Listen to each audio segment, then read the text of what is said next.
Un exemple de cohésion sociale à la une de cette édition, exemple qui nous vient de Garango où les populations de 26 villages se sont retrouvées pour une séance de travail collectif appelée Gela en langue bissa. Une tradition en voie de disparition remise au goût du jour par les fils de la localité pour préserver et consolider le ciment social. Ambiance à suivre en début de journal. Dans cette édition, un gros plan sur les grandes personnes de Boromo, ces marionnettes géantes qui émerveillent petits et grands et qui font la renommée de la ville de Boromo et au-delà de nos frontières avec à la clé une médaille d'argent à la 7e édition des Jeux de la francophonie. Elle s'installe dans la rubrique Une semaine à Boromo, suite et fin. En fin d'édition, vous avez rendez-vous avec la chronique Société de Charles Tchendrebego, chronique qui traite aujourd'hui de la prise en charge des animaux de compagnie. Bonjour et merci de nous recevoir chez vous. Avant de développer ces titres, sachez que le Premier ministre a accordé un entretien exclusif à la RTB ce matin. Dans cet entretien, il aborde les priorités de son gouvernement, la coopération internationale en matière de sécurité, le sort des membres du gouvernement contestés par certains Burkinabés. Un entretien qui sera diffusé ce soir dans notre édition du 20h. Cet autre communiqué à l'occasion de la cérémonie officielle de commémoration de l'an 8 de l'insurrection populaire des 30 et 31 octobre et du putsch manqué du 16 septembre 2015, placé sous le très haut patronage de son Excellence Monsieur le Président de la Transition, chef de l'État, la Direction générale du protocole d'État convie les corps constitués le lundi 31 octobre 2022 à 10h au mémorial des héros nationaux 6 à Ouaga 2000. L'heure limite d'arrivée est fixée à 9h30. Direction Garango dans le Boulgou et pour y retrouver une ambiance de travaux champêtres toute particulière.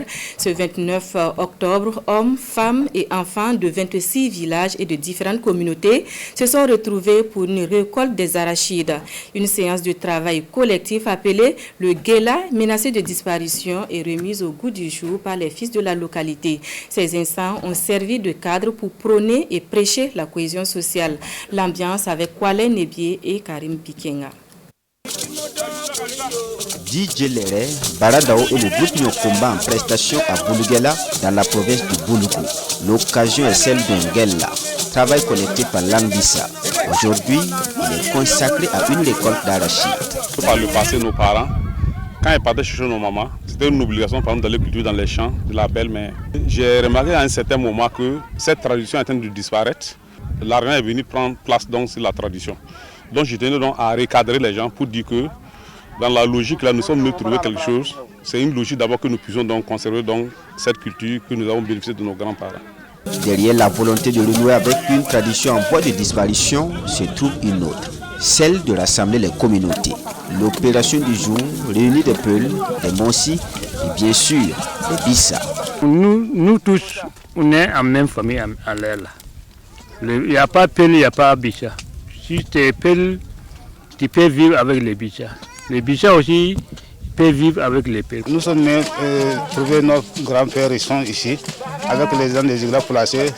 Les gens déplacés sont des Bissa. Il y a des Bandago, il y a des Cobrés, il y a des Nyenye, il y a des Bansé. Mais nous sommes des Cabrés, à Igla placés ici. On est ensemble, il n'y a pas de problème.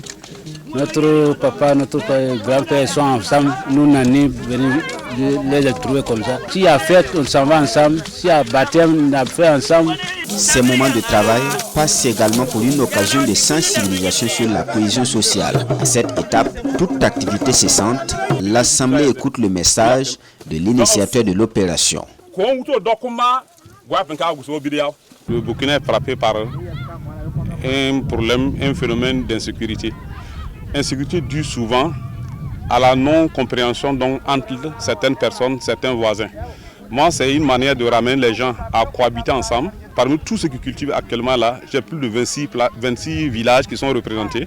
À travers donc, ces genres de pratiques là, ça permet aux uns et aux autres de savoir qu'en fait il y a des villages qui existent ailleurs et qu'il n'y a pas de limite, il n'y a pas de borne entre les villages. Toutes les couches de la société prennent part à l'événement, chacune avec une tâche particulière. Les jeunes hommes arrachent et les femmes ramassent. Les personnes âgées, elles, à l'ombre se consacrent à la cueillette des gousses d'arachide. Retour dans la capitale pour les échos de la première édition du FOLEM, le forum du leadership et de l'entrepreneuriat musulman. Une tribune offerte par le Cercle d'études, de recherche et de formation islamique et qui a mobilisé plus de 400 participants, dont des opérateurs économiques, venus partager leur expérience avec les jeunes. La conférence inaugurale avec Amado Ilboudo et Draman Dadia. Il invoque Allah dès l'entame de cette première édition du FOLEM, le forum du leadership et de l'entrepreneuriat musulman. Un rendez-vous du donner et du recevoir qui mobilise au moins 450 hommes et femmes de toutes les régions du Burkina venus renforcer leurs capacités.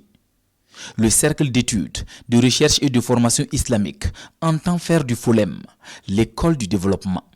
Afin de mieux assumer les responsabilités citoyennes, sociales, économiques et même politiques. Vous aurez donc des récits de vie, des dialogues intergénérationnels, des partages d'expériences, des expositions d'ouvrages et de produits, mais des communications également de haut niveau sur donc, la thématique donc, du forum. El Hadj, Moussa Kwanda et Idrissa Nassa, respectivement patrons et parrains du FOLEM 2022, sont tous musulmans et opérateurs économiques qui inspirent les participants à ce forum.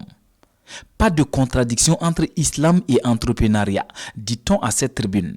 Où on a cité le prophète paix et salut sur lui, si on peut exprimer dans les termes d'aujourd'hui, qui a été aussi un entrepreneur, parce qu'il était commerçant, il convoyait des caravanes vers la Syrie pour des activités économiques, ce qui prouve que le musulman, quel que soit son rang et quel que soit son statut, doit être un acteur. Il doit participer au développement, il doit contribuer.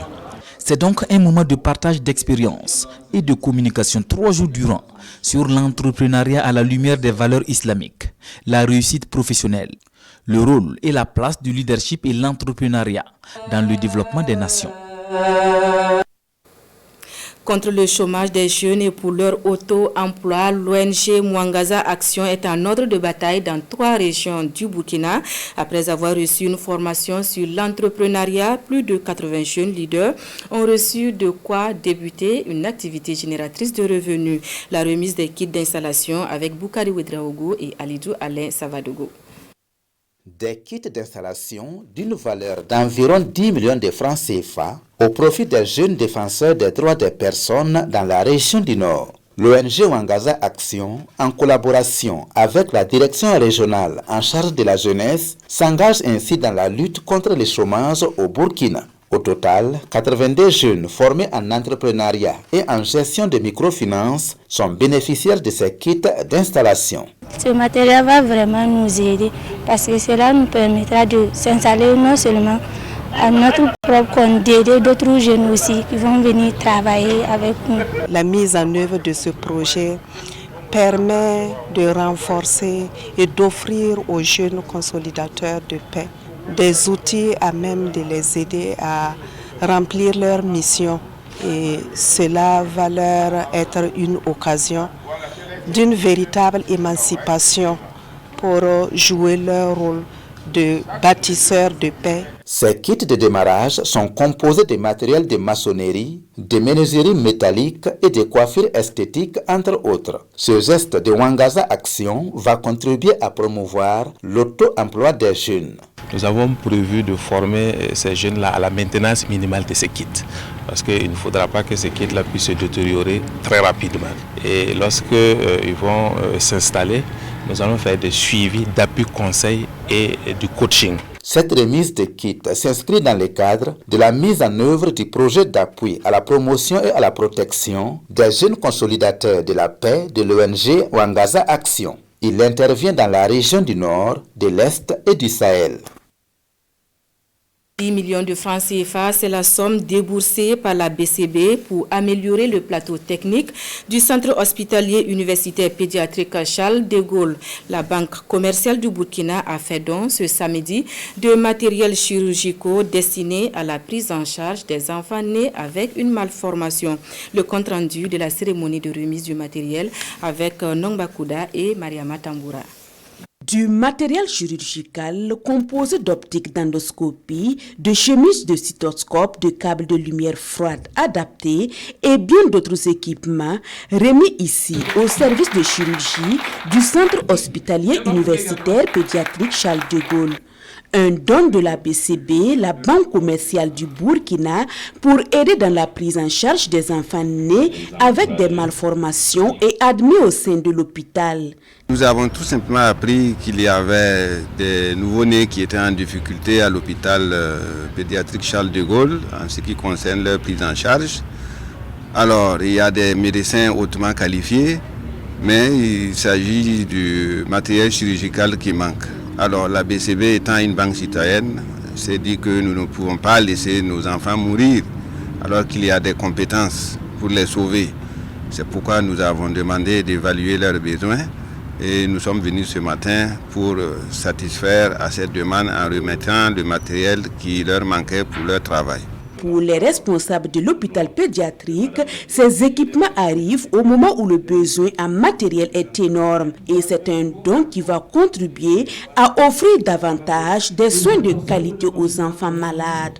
C'est une joie qui nous anime ce matin, le fait d'avoir reçu ce matériel de chirurgie pédiatrique, parce que nous sommes confrontés à une prise en charge difficile des petits enfants et ce matériel va venir améliorer cette prise en charge et ça va contribuer à une meilleure santé des enfants. La BCB n'est pas à sa première action. Plusieurs autres centres médicaux ont bénéficié de son accompagnement, des accompagnements qui entrent dans le cadre de sa responsabilité sociale en tant qu'entreprise. Et pour combler un tant soit peu les besoins en produits sanguins dans les formations sanitaires de la région du Centre-Nord, les résidents de la cité relais de Basenko et ses trames d'accueil étaient mobilisés hier pour donner un peu de leur sang. Un geste qui s'inscrit dans le cadre du programme d'activité des 48 heures de l'association de la cité. Césaire Carfo et Jérôme Tendano. Le don de sang comme effort de guerre. C'est une imagination de l'association des résidents de la cité relais de Basenko et de ses trames d'accueil. La noblesse de l'action mobilise au-delà des membres de l'association. Des élèves et des riverains adhèrent aussi à l'initiative. Tous voient en cette action un acte patriotique. J'accepte de donner mon sang pour sauver des vies et pour ceux qui n'en ont pas, par exemple des FTS. Bon, ça peut sauver leur vie. Plus, on a trop de personnes qui font des accidents et qui ont manque de sang, donc ça peut les aider aussi. Et aujourd'hui, une fois de plus, c'est un grand jour dans la mesure où c'est une marque de vitalité de l'association au sein de la cité relais. Et qui dit cité, dit provenance diverse de plusieurs frères, de plusieurs contrées. Nous n'avons pas forcément la même culture, nous n'avons pas forcément les mêmes habitudes, mais c'est à travers des associations communautaires comme ça que nous arrivons véritablement à partager le commun, l'essentiel. Cette opération de don de sang est l'une des principales activités au programme des 48 heures de l'Arkreba. L'association répond ainsi à la forte demande en sang dans la région du Centre-Nord. Il était vraiment important que dans ce cadre de nos 48 heures, nous inscrivons donc ce don de sang qui est un appel en tout cas au patriotisme. C'est un appel au soutien indéfectible de nos forces de défense et de sécurité. Une poche de sang, ça va sauver des vies. Voilà. Déjà, on est très content pour que l'association nous invite. L'affluence est déjà là. On a beaucoup d'élèves et c'est encourageant. C'est leur contribution à l'effort de guerre qui est fait sur le terrain actuellement. Les 48 heures de l'association des résidents de la cité relais de Basenko et de ses trames d'accueil intègrent également le sport comme vecteur de paix et de vivre ensemble. Un cross populaire et un tournoi de football maracana sont au programme afin de raffermir les liens entre membres et populations riveraines. Cap sur la ville de Sia et nous allons faire les emplettes au marché du soir, un marché réputé pour la vente de la friperie et qui ne désemplit pas. Le marché est fait pour nous par Betty Bienaon et Kadou Romenki. J'aime venir ici parce qu'il y a beaucoup de choix et puis à moindre coût. C'est cela qui justifie l'affluence constatée ici. Ce marché de vente de friperies tient la réputation qu'on lui donne. L'accessibilité des articles malgré le renchérissement de la vie. On a dirait ici dans ces marchés. L'activité nourrit son homme, même si l'on vend moins cher. Je suis ici, ça vaut 8 ans. Et les prix sont toujours restés bons. Les grossistes viennent se ravitailler ici. Alors donc je suis ici, ça vaut au moins 10 ans comme ça. Il y a des habits de 100 francs, 200, 300 francs. Donc c'est moins cher. Quand les femmes le payent à 300 aujourd'hui, donc maintenant tu te fixes un montant fixe. Voilà, dans les normes, si tu vends au moins 100 pièces, donc ça fait 30 000 francs. Donc maintenant, tu essayes de vendre maintenant et puis tu diminues un peu, tu mets ça à 200, 200. Donc maintenant, dans les 200 maintenant, là, si tu vends au moins 100 pièces aussi, voilà, ça fait 20 000 francs. Donc dans ça aussi, tu diminues. Donc au fur et à mesure que les femmes là achètent, donc maintenant, c'est dans ça maintenant, on diminue le prix jusqu'à atteindre le prix de 100 francs, 150. Voilà, c'est comme ça on fait. 5 000 francs CFA, 2 000, 750, 200, même 50 francs. Des habits pour se vêtir, il y en a ici pour toutes les bourses. On vend à 150 francs, 100 francs, même à 115 francs, pouvoir se vêtir à 50 francs CFA. C'est vraiment du donné. Dans tout bobo, moi je dis bien, dans tout bobo, je répète, dans tout bobo, et je confirme, je reconfirme, dans tout bobo, le marché c'est le numéro 1, dans tout bobo, il n'y a pas sondé. Voilà.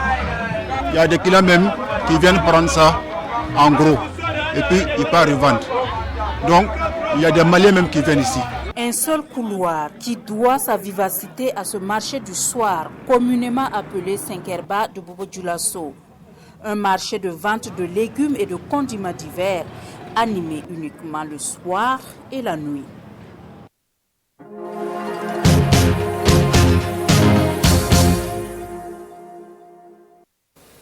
Une semaine à Boromo, suite et fin de l'aventure ce dimanche. Avant de quitter la ville, allons à la rencontre d'une famille nigériane bien intégrée dans la ville de Boromo. Une famille où père, mère et enfants font tous dans le commerce. Gérard Sommet et Amandine Larsaga ont rencontré la famille pour nous. Après des études en sciences économiques et de gestion, Alani Jumo, 31 ans, s'investit aujourd'hui dans le commerce. Installé à son propre compte à Boromo, il vend divers articles au grand marché de la ville. J'ai commencé les études primaires ici, les secondaires, tout dans la ville de Boromo, avant de me retrouver à Koudougou, où j'évoluais en sciences économiques et de gestion. Voilà, bon. Entre-temps, avec les problèmes sociaux, j'étais dans l'obligation d'arrêter les études et de m'aventurer dans le commerce. Le marché, par la grâce de Dieu, on arrive à s'approcher. Alani est issu d'une famille de commerçants. Ici, la boutique de son père, située également au grand marché de Boromo.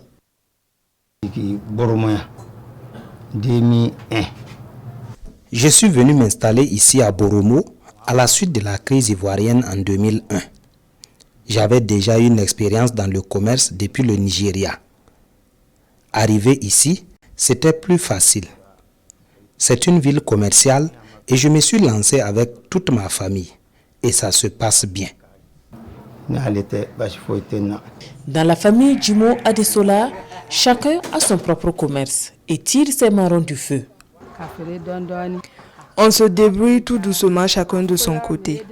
Avec ce qu'on gagne, on contribue aux besoins de toute la famille. Nous prions que la paix revienne pour qu'on continue de gagner ici notre pitance quotidienne. C'est voilà que j'ai marié partout. Lorsqu'il est rentré dans le commerce, vendre les soucis, un peu. On a là-bas, là, il n'y a pas marché. C'est pour ça que j'ai dit qu'il n'est qu'à venir ici, peut-être il va trouver un peu. C'est pour ça qu'on a quitté Ouaga, venir à Bobo. Au grand marché de Boromo, la famille est bien connue et entretient de bonnes relations avec les autres commerçants. Je collabore avec la famille depuis quelques années.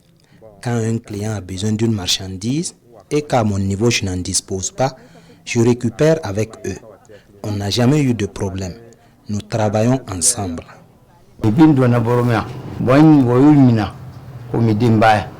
Les habitants nous ont adoptés et je salue vraiment cette hospitalité des Burkinabés et de la population de Boromo. On se sent vraiment chez nous et la collaboration avec les commerçants ici au marché est très bien. Un exemple d'intégration réussi pour la famille Djimo Adesola, pour qui le Burkina Faso est désormais leur deuxième pays. Voilà Boromo qui doit en partie sa renommée internationale aux marionnettes géantes, encore appelées les grandes personnes de Boromo. Elles ont participé à des festivals en Afrique et en Europe, avec à la clé la médaille d'argent au 7e jeu de la francophonie. Focus avec Gérard Sommet et Amandine Lalsaga. Un couple de marionnettes géantes et leur enfant nous accueillent. Ici, des sculpteurs, des marionnettistes, des forgerons, des tailleurs, des vanniers, des musiciens et des danseurs composent le groupe des grandes personnes de Boromo. Réunis en association, ils sont près d'une trentaine. Présentement, on est au moins au nombre de 36 qui sont vraiment actifs. Et la créativité des marionnettes, là, c'est réparti. Comme chacun a son domaine de spécialité, et chaque fois qu'on a une création, tout le monde est appelé. Ces marionnettes géantes, hauts de plus de 6 mètres pour la plupart, déambulent dans les rues de Boromo et font le bonheur des populations, surtout des plus jeunes. Quand on regarde les marionnettes, on sent l'impression d'être là dans un autre monde. Parce que le premier jour que je suis venu ici, j'ai compris que mon destin était lié à ces marionnettes. Et j'aimerais apprendre encore plus pour développer ma connaissance. Quand j'étais petit, j'ai vu des masques qui étaient venus dans notre maison. Quand je suis devenu grand, je voulais savoir les lieux. Maintenant, je connais les lieux, je travaille ici et je suis content. Comiques, sympathiques, ils attirent des foules à chaque sortie. Leur centre de formation ne désemplit pas. Le poids, c'est 37 à 25 kilos. Donc, ce qui veut dire que tu peux faire 1 heure, 2 heures, et il y a des kilomètres techniquement. C'est comme du sport. Il faut avoir l'amour du travail, il faut avoir physique. Donc, nous, techniquement, on travaille sur ça. Ces géants abordent plusieurs thématiques lors de leurs prestations. L'éducation, la santé, la cohésion sociale et le vivre ensemble. Leur renommée dépasse les frontières du pays. On est parti vraiment en Europe, dans plusieurs pays, en Asie aussi, comme on a été en Chine, en Afrique du Sud. En Afrique ici, on a été partout. On a été déjà lauréat à Nice. Ouais, à Nice, on a eu une médaille. Vraiment qui était une compétition internationale. L'une des activités de l'association est la formation des plus jeunes. Et au regard de l'engouement, la relève semble être assurée.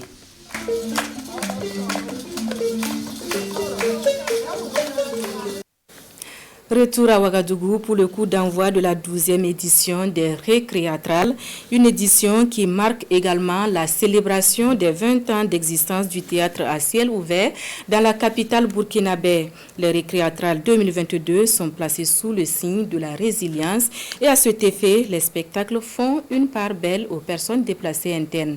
Le film de la cérémonie d'ouverture avec Rasmane Zondi et Ahadi Sandamba.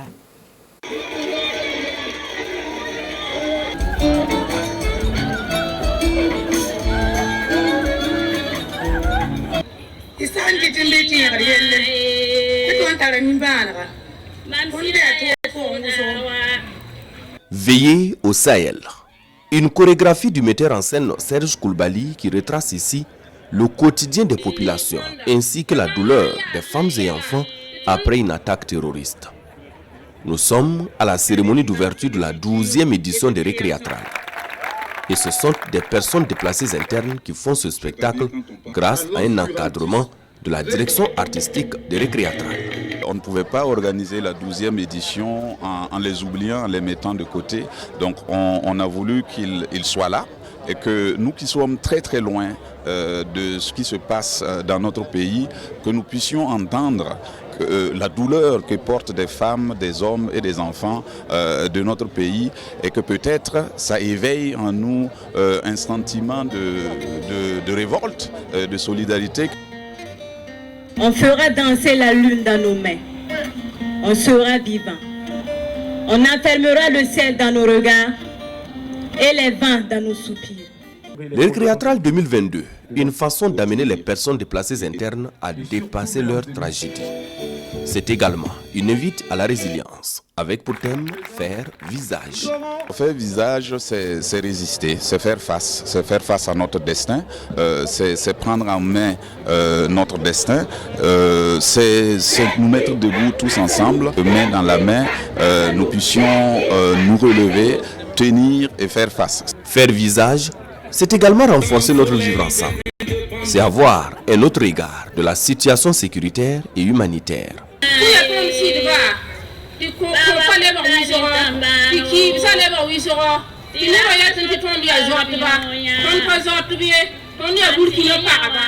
Au moment où le Burkina Faso traverse cette grave crise sécuritaire, les Récréatrales nous donnent encore cette opportunité de raviver notre résilience, notre désir de vivre ensemble, de nous tenir debout. Phare du continent, en matière du théâtre d'aujourd'hui, les Récréatrales, ce sont des spectacles, des soirées partage, des plateaux d'animation, une rue marchande du théâtre dans les foyers et à ciel ouvert. Cette 12e édition marque également les 20 années d'existence de ce rendez-vous culturel.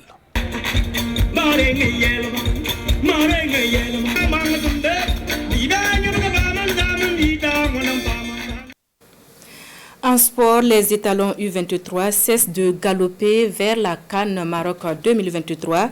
Ils ont été stoppés dans leur élan par les Lionceaux du Sénégal. Le match joué hier s'est soldé au terme du temps réglementaire par un score de 0 but partout. C'est donc au tir au but que nos poulains se sont inclinés par 3 tirs réussis contre 5 pour le Sénégal. Les temps forts du match avec Lassina Ouattara et Abdoulaye Kabouri. Grosse déception après les tirs au but. Les étalons U23 sont éliminés des éliminatoires de la CAN U23 qui aura lieu l'an prochain au Maroc. Les Lionceaux du Sénégal U23 passent le cap du deuxième tour. Tout allait bien en début de rencontre pour les Burkinabés, tant la domination était nette. Faisal Tapsoba ne concrétise pas à la 13e minute. Le milieu de terrain est monopolisé par les protégés de Brahma Traoré. Ils mettent la défense sénégalaise à rude épreuve. À la 31e minute, Faisal Tapsoba, encore lui, ne sera pas lucide. La première période est maîtrisée par les camarades du capitaine Jean-Fiacre Botue Kwame. C'est la mi-temps et le score est de 0 but partout. La deuxième période voit une équipe sénégalaise très entreprenante. À la 51e minute, et à la 56e minute, Ousseni Niang a failli ouvrir le score, mais Kylian Nikiema sort la parade salvatrice pour les siens. Les Gaïndés dominent légèrement sans pouvoir concrétiser. Les Burkinabés reviennent à leur niveau. Youlwater, entré en jeu, rate lui également une occasion de but en or. C'est la fin de la partie. Sénégal 0, Burkina 0. Les tirs au but vont départager les deux équipes. Les Sénégalais sont plus adroits. Ils réussiront 5 tirs contre 3 et se qualifient pour le 3e tour. Chaque match est différent déjà. Je pense qu'aujourd'hui, si on doit tirer un bilan de ce 2e tour, c'est que nous sommes passés. Je pense qu'à un moment donné, le résultat, le fait de passer, ça compte aussi. Après, bien évidemment, comme je le dis toujours dans un match, il y a 2 choses à gagner, le score et le contenu. Et c'est vrai qu'aujourd'hui, sur le contenu, on est en reste. Côté burkinabé, l'on se mord les doigts. Sur le match, on était au-dessus du Sénégal ce soir. Mais il faut reconnaître que c'est une très bonne équipe du Sénégal. Il faut reconnaître ça. Nous avons joué avec beaucoup d'engagement, un plein engagement, beaucoup de détermination parce qu'on était face aux champions d'Afrique, même si c'était des lionceaux, ce sont des champions d'Afrique. Il fallait tout donner pour gagner ce match. Mais malheureusement, jusqu'à la fin, on n'a pas pu scorer. Les lionceaux du Sénégal joueront le 3e tour contre les aiglons du Mali. Animal de compagnie et gardien de jour comme de nuit, le chien est un membre de la famille. À cet effet, il faut en prendre soin, le vacciner, surtout pour se protéger et protéger le voisinage. Le sujet fait la chronique Société de Charles Tiendrebeogo. Le voisinage n'en pouvait plus, mais qui allait enfin mettre un terme au règne des chiens de M. Tembili dans le quartier. D'aucuns disent, parlant de leur nombre, qu'ils sont 4. D'autres estiment à une dizaine de chiens qui se sont lancés à leur poursuite la fois dernière. Mais avec la peur bleue qu'ils ont vécue, difficile pour nous d'admettre que le décompte dans ces circonstances soit exact. Dans ce climat de terreur, les rumeurs fusent de partout. Des enfants racontent même que pour rendre encore ces animaux plus méchants, Tembili avait eu l'astuce de les abreuver au Johnny. Et le jour où il renouvelle l'expérience toute la nuit, les chiens patrouillent dans le 6 mètres et de ce fait, c'est un couvre-feu imposé à tous les passants.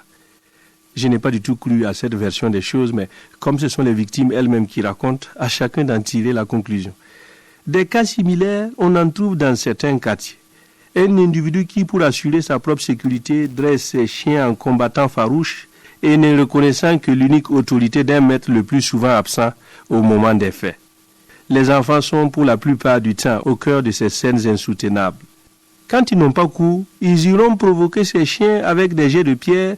Les chiens n'attendant que cela, s'ensuit une course-poursuite qui finit toujours avec le même bilan. 3 ou 4 morsures qui dresseront le décor pour l'entrée en scène des parents. Devant l'urgence de soigner le bambino, face à l'intransigeance d'un maître qui exhibe fièrement les carnets de vaccins à jour de ses animaux de compagnie, les parents, après quelques pressions, se résoudront à prendre en charge les frais médicaux et le long calvaire des rappels dans l'administration des vaccins, ne serait-ce que pour sauver la vie de leur progéniture. Pendant ce temps, les chiens de M. Tembi continuent de régner en maître. Dans la longue liste des désagréments figurent des dégâts causés par des morsures de ces animaux en divagation. Des chats qui investissent les maquis et restaurants, prêts à en découdre avec les clients. Pour une soupe payée à 1000 francs CFA, ce client dont nous tairons le nom devra payer 50 000 francs pour se mettre à l'abri de la rage. Le chaton avait sauté sur ses doigts avant de fondre dans la nature avec le petit morceau. Avant de se quitter, je reprends pour vous cette information. Le Premier ministre a accordé un entretien exclusif à la RTB ce matin. Dans l'entretien, il aborde les priorités de son gouvernement, la coopération internationale en matière de sécurité, le sort des membres du gouvernement contestés par certains Burkinabés. Un entretien qui sera diffusé ce soir à notre édition de 20h. Voilà, c'est la fin de cette édition et avec elle, une semaine de présentation pour moi. Merci à vous qui avez été dans notre Burkina et hors de nos frontières. Une autre équipe vous retrouve demain. À bientôt sur la chaîne Au cœur des grands événements.